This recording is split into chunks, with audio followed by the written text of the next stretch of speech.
about how to do that is what's blocking me from doing that.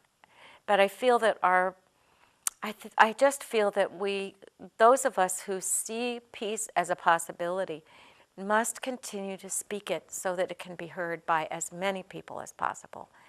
And I don't know how to do that yet, but I know there's a way to do it. Let's pretend for a moment that all 7 billion of us are going to watch this video. What would you say to us? I think I would begin by saying, get to know that person you don't understand. Listen to their story. Listen to their story from the standpoint of what can I learn from you that would assist me in being able to understand you. I would say next, I would say go and find the person in your neighborhood who seems to be more different from you than anybody else, and find a way to get to know them. I think when we start to look at the places where we're similar, we would find this planet, that old idea of 6 degrees with separation, that we really are all here as one body of humanity. And if this planet is going to survive, and if humanity is going to survive, we must reach our hands out to one another and recognize that we are one.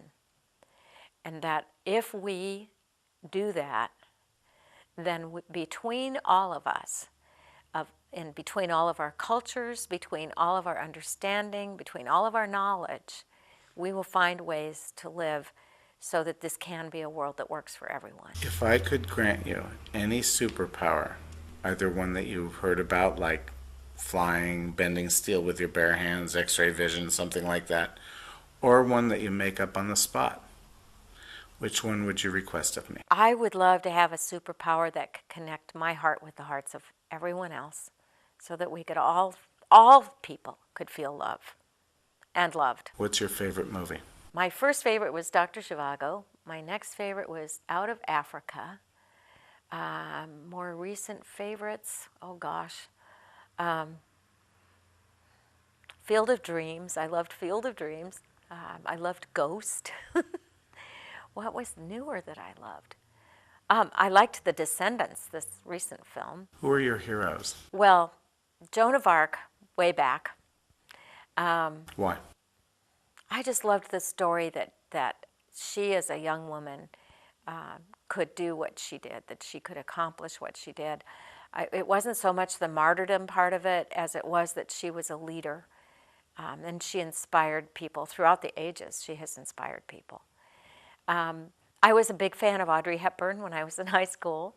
I always felt that she was such a fine example of what a lady should be, and I wanted to be a lady. I also loved Leslie Caron because I loved ballet and she was a ballerina. More recently, I have come to admire, and I didn't initially, I have come to admire Hillary Clinton. I think she has done an outstanding job as Secretary of State. She has brought a dignity to it and a reasonableness to it, to that role, that has really impressed me. So I find her as a modern day great example.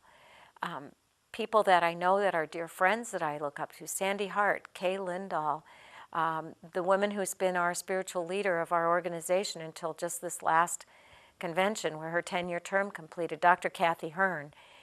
They're all modern examples that I really look up to. How can we, as a society, create servant leaders from people who have mediocre or less than parents? I think sometimes mediocre or less than parents become wonderful negative examples of what we don't want to be. And not that we reject them, because I think all parents have redeeming qualities. And certainly my dad was a wonderful example. If I got anything from my dad, it was to give back, because my dad was very successful and he always gave back. So I do need to acknowledge him. He's 97 years old now. But I think sometimes by having an example that in the home that is the opposite of what we want, that can inspire us to do more ourselves. And sometimes it's simply by having a parent we adopt, a parent of choice, a family of choice, that we see an example that we can follow. So you mean by that we should look around the world, see someone who is a servant leader or an exemplary family, and invite yourself in. Well, or follow their example. Yes. Okay. Yeah. Yeah, that's what I mean by that. Follow their Follow example. their example. More than invite yourself in. More than invite yourself Just in. emulate them. Emulate them. Yeah. What have I neglected to ask you about your life, your philosophy, your service, yourself, that bears mentioning at this juncture? Gosh, I want to say that I have probably got the number one greatest husband in the whole wide world, and I would be terrible if I did not mention that. My husband is a retired police officer that I met in church. We've been married 25 years. Neither of us, this was not our first marriage, I should say it that way. And he has been a solid rock for me. He is not a typical police officer in any stretch of the imagination. First, he has a great sense of humor. He's very spiritual, and he's a really wise man. And he is the one person that I can count on to tell me the truth, even when I don't like it. One of his sayings is, do you want me to tell you the truth, or do you want me to tell you what you want to hear? But because I have someone like him in my life, he's my dearest and best friend, I have a wonderful place to go home to. And I would say I would want people to know about Don Price, my husband. I also have 4 great kids, one of whom has passed away, but 4 really wonderful kids and 2 great stepkids.